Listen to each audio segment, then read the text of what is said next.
Hey y'all, it's kind of feeling like fall, so let's make some pumpkin bars.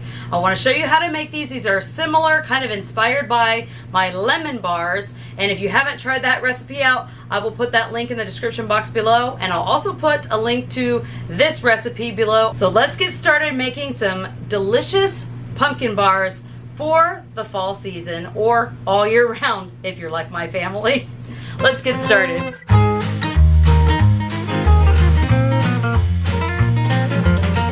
Okay, so to make these pumpkin bars, I'm going to be using soft white wheat.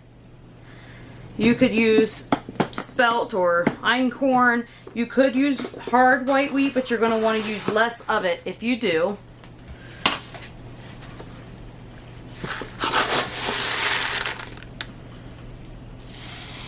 I'm going to weigh my wheat berries. That way I know the exact weight of flour that I have. I find that's the easiest way for me to do this. So I'm going to be weighing about 340 grams of the soft white wheat, but we're going to divide that up because we're going to save about a tablespoon of this out for the filling, but the rest of it is going to be for the bottom base part of this, which is going to be kind of like a shortbread cookie crust. I'm going to take that over and we're going to go ahead and mill this into our flour.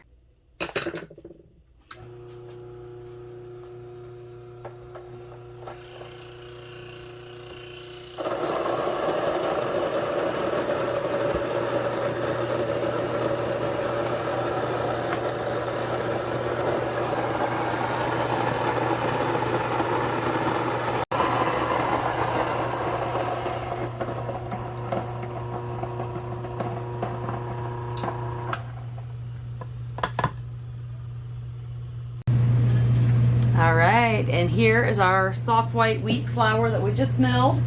And to that, I'm going to add about a half a teaspoon of salt, about 2/3 cup of powdered sugar. We're going to take 3/4 cup of butter and melt this down. We're going to preheat our oven to 350 degrees Fahrenheit for 20 minutes to bake the first portion of the crust. Alrighty, and now our butter is melted. Set that there, and I'm gonna just put this in our mixer. We could probably just do this by hand if we wanted to, but it's just easier, quicker, and faster for me to do it this way. Okay, so I'm gonna go ahead and take these and put these ingredients, the flour, the salt, and the powdered sugar, into my mixer here. It'll just be easier to incorporate it evenly. Mix that together. Okay, and to this I'm going to go ahead and just swirl in our melted butter here.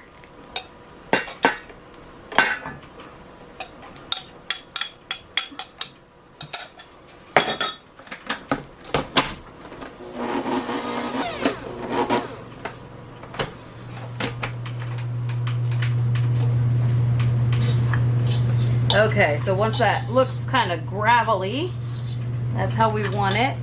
Just mixing that around just to make sure there's no dry flour left in here. And I want to get a 9x13 baking sheet, and I'm lining mine with parchment paper. Just going to take this and dump this right out onto the lined baking sheet. Okay, get every little drop out of here because this stuff is good.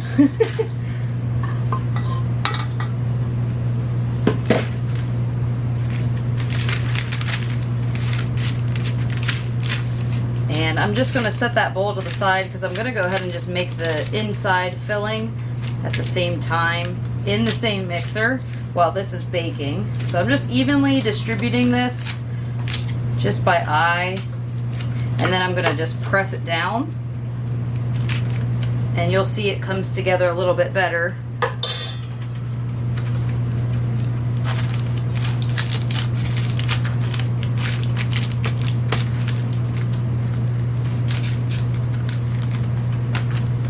This just makes a nice crispy bottom crust, and then we're going to pre-bake this in the oven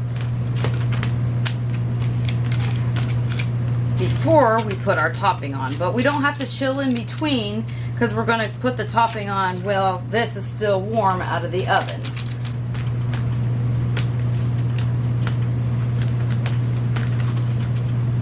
All right, this is going to go in the oven for about 20 minutes. And while that's in the oven, I'm just going to rinse this bowl and this mixing paddle off. That way I can just use the same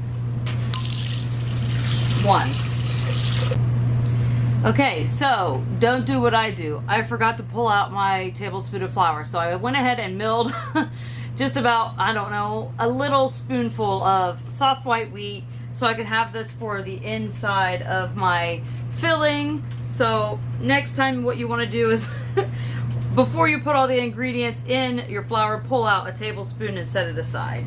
Okay, so to my bowl here, I'm using a can of plain pumpkin puree. You can roast a pumpkin and pull out about 15 ounces of roasted pumpkin puree. If you want to do that, no problem. But because I want a quick dessert today, this is what we're using. We're going to use a half a cup of sugar, a quarter cup of brown sugar. We're going to use a cup of milk, and I went ahead and just used the same container I used to heat the butter up with to save me from extra dirty dishes. We're going to put in that tablespoon of flour that we just milled, about a teaspoon of vanilla, and I love to use my homemade vanilla, as you guys know if you've been watching me for a while. About a teaspoon of vanilla. About a quarter of a teaspoon of salt to balance out the sweetness. And we're going to use about a tablespoon of pumpkin pie spice. I like to mix up my own pumpkin pie spice, but you could use cinnamon, ginger, nutmeg, and if you like clove, you can do clove. So 1 tablespoon of that. This is my teaspoon measuring. And I can see it's getting low, and it's only the beginning of pumpkin season, so I'm going to have to mix up some more of that. And then to this, we're going to get 3 eggs.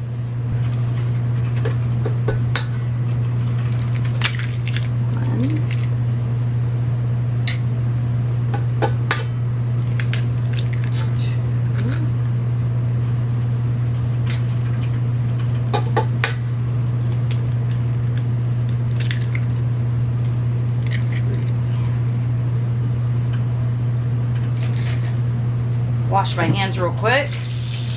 Alrighty, and we're just going to give that a mix.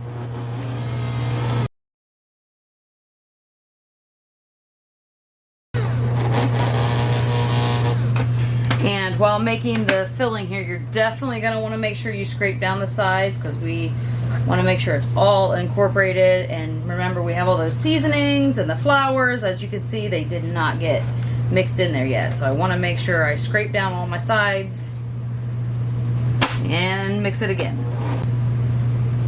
Okay, I'm going to go ahead and add in a 4th egg to this so that it's more of a custardy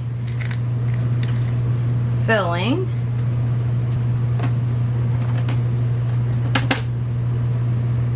Okay, and I'm just going to scrape it down one more time just to make sure we've got everything mixed together.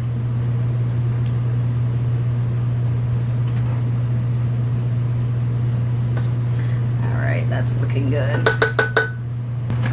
One more mix. And then we're going to just set this to the side while we wait for the crust to finish baking. And then we're just going to put it on there, and then we'll continue baking. Okay, so our crust is done. You can see that it's slightly golden brown around the edges. I'm going to go ahead and put the filling in, and hopefully it doesn't overfill on me, because my pan is not quite a full 9x13 pan, because as you know, I live in an RV and I have a small little oven. So let's see if I can do this.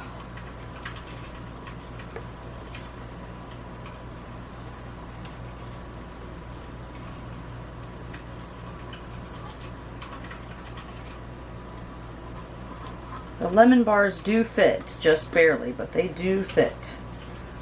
So I think we're going to be okay.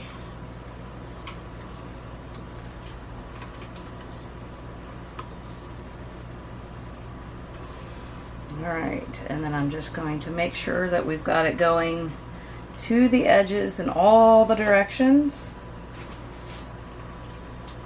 It's nice and even. And because this is hot, I'm going to put my hot pads back on. And this is going to go back into the oven for another probably 25 minutes, but I'll let you know how long it takes. So let's go back to the oven. Be careful not to spill. Okay, so this is done out of the oven. I'm going to let this cool for about an hour, and then we're going to pop it in the fridge and let it chill for about 2 to 3 more hours, and then it'll be ready to eat.